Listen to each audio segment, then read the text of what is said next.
आपकी पार्टी कहती है कि बिहार में 243 सीट पर चुनाव लड़ेगी।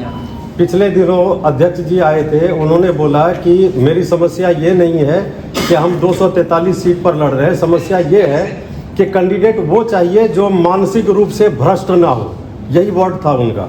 मैं ये जानना चाहता हूँ कि ये पैमाना कैसे सेट करेंगे आप कि आपका कैंडिडेट मानसिक रूप से भ्रष्ट नहीं है। देखिए, शब्दों का चयन तो हर व्यक्ति का अपना अपना है, लेकिन बात तो वो यही कह रहे हैं कि जनसुराज उन्हीं लोगों को चुनाव लड़ाएगा जो समाज की नजर में सही है, सही व्यक्ति है, समाज को कुछ देना चाहता है।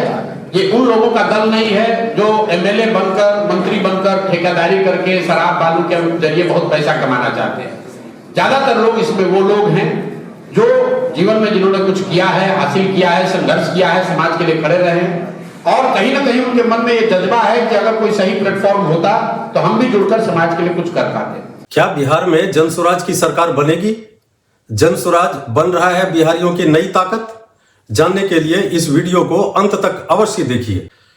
नमस्कार, मैं हूं डॉक्टर गौतम पांडे और आप देख रहे हैं जीपी न्यूज बिहार, सच्ची बात सटीक विश्लेषण।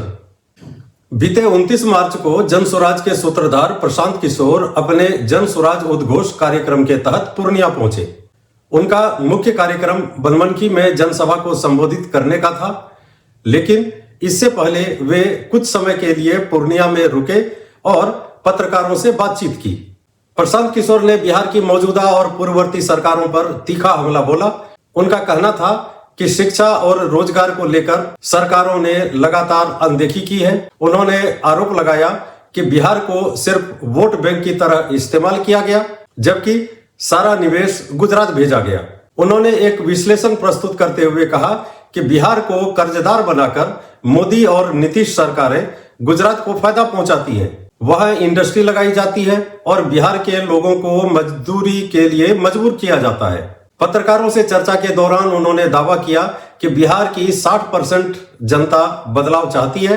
पहले उनके पास कोई विकल्प नहीं था, लेकिन अब जनसुराज एक सशक्त विकल्प बनकर उभर रहा है। उन्होंने यह भी कहा कि पहले जनता भाजपा या राजद को डर के कारण वोट देती थी, लेकिन अब उन्होंने जनसुराज को समर्थन देने का मन बना लिया है। जब मैंने उनसे पूछा कि जेएसपी किन उम्मीदवारों को चुनाव लड़ने का मौका देगी और भ्रष्ट न होने का पैमाना क्या है, तो उन्होंने स्पष्ट किया कि जनसुराज उन्हीं उम्मीदवारों को उतारेगी। जब मैंने उनसे पूछा कि जेएसपी 243 ऐसे उम्मीदवार तलाश रही है जो मानसिक रूप से भ्रष्ट न हो, तो इसका पैमाना क्या होगा?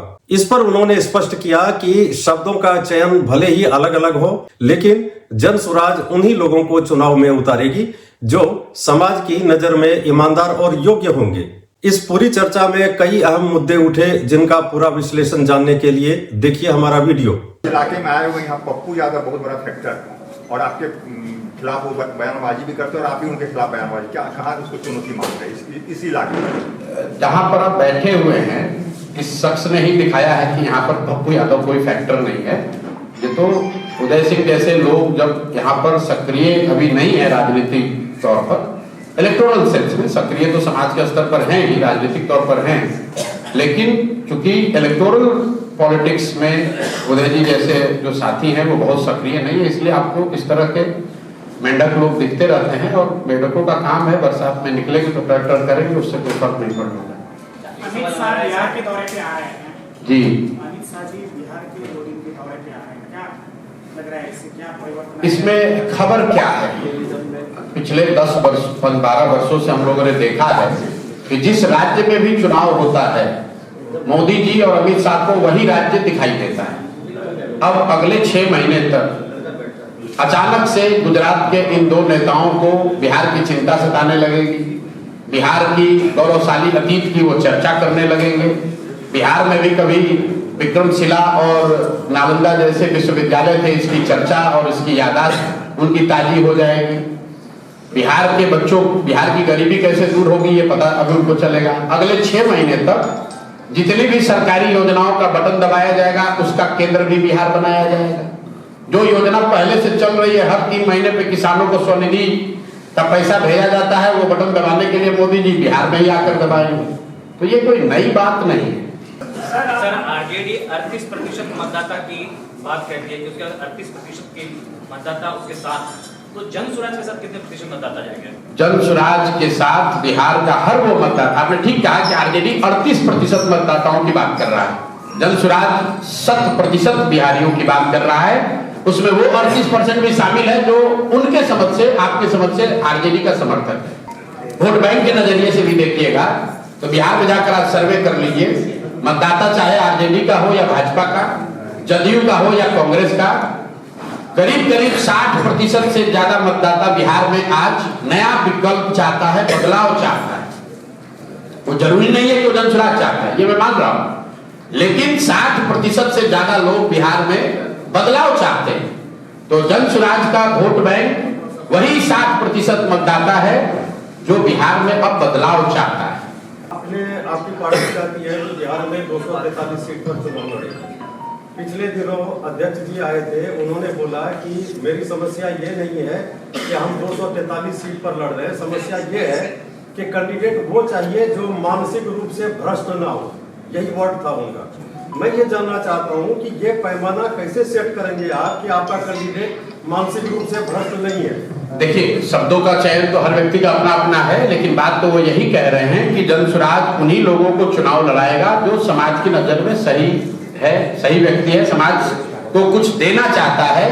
ये उन लोगों का दल नहीं है जो एमएलए बनकर, मंत्री बनकर, ठेकेदारी करके, शराब बालू के जरिए बहुत पैसा कमाना चाहते हैं। ज्यादातर लोग इसमें वो लोग हैं जो जीवन में जिन्होंने कुछ किया है, हासिल किया है, संघर्ष किया है, समाज के लिए खड़े रहे, और कहीं ना कहीं उनके मन में ये जज्बा है कि अगर कोई सही प्लेटफॉर्म होता तो हम भी जुड़कर समाज के लिए कुछ कर पाते। किसी के पास ये पैमाना नहीं है, हमारे पास कोई क्रिस्टल बॉल नहीं है, थर्मामीटर नहीं है कि मैं बता दूं कौन सही कौन गलत। लेकिन ये भी संभव है कि बहुत ईमानदार व्यक्ति को आप टिकट दीजिए और जीत कर आए तो वो भ्रष्ट हो जाए। लेकिन हम लोग क्या कर रहे हैं, हम लोग सिस्टम को अकाउंटेबल बना रहे हैं। मैं ओपनली मन से कहता हूं कि अगर जन स्वराज से भी गलत आदमी खड़ा होता है उसको वोट मत दीजिए, और अगर जन स्वराज के सही आदमी को वोट भी दे रहे हैं तो ये कह के दीजिए कि सिर्फ 5 वर्ष के लिए दे रहे हैं। लोकतंत्र में जो आप वोट देते हैं, जो आप विश्वास भरोसा जताते हैं, वो 5 वर्ष के लिए है, जीवन भर के लिए नहीं। यही बात तो हम लोग 2 साल से समझाने की कोशिश कर रहे हैं। इस देश में 5 ऐसे राज्य हैं जहां से पूरे देश की 1/3 इकोनॉमी है, केरल, तमिलनाडु, कर्नाटक, आंध्र प्रदेश और तेलंगाना।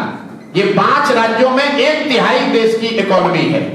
ये 5 राज्य में अलग अलग भाषा बोली जाती है, अलग अलग विचारधारा के दल वहां पर शासन में हैं, अलग अलग नेता हैं, लेकिन एक चीज कॉमन है, आजादी के बाद आज तक इन 5 राज्यों में कोई एक मुख्यमंत्री, कोई एक नेता 10 वर्ष से ज्यादा मुख्यमंत्री नहीं बना।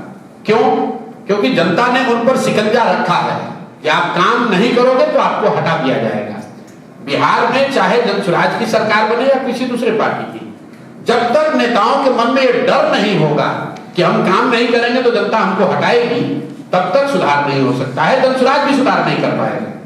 तो हम लोग विकल्प दे रहे हैं ताकि जनता के पास ये अवसर रहे कि जो काम न करे तो किसी दूसरे को चुनिए। बिहार में विकल्प ही नहीं है, लोग जान रहे हैं कि आदमी ने काम नहीं किया है, 5 वर्ष भ्रष्टाचार किया है, फिर चुनाव आता है, कहता है भैया लालू तो कितना भी आदमी खराब है, लालू के जंगल राज से तो ठीक है, तो चलो इसी को वोट दे दो। इसी तरह मुस्लिम साथियों की आप देखिए, सीमांचल में मुसलमान साथियों का क्या हालत है, पढ़ाई के नजरिए से, आर्थिक दृष्टि से, रोजगार के नजरिए से सबसे ज्यादा अगर कोई कष्ट में है तो मुस्लिम परिवार है। बावजूद इसके वो वर्षों से लालू को क्यों वोट दे रहे हैं? इसलिए दे रहे हैं कि सामने भाजपा को वोट दे नहीं सकते हैं। उनके पास विकल्प हो तभी समाज में सुधार होगा।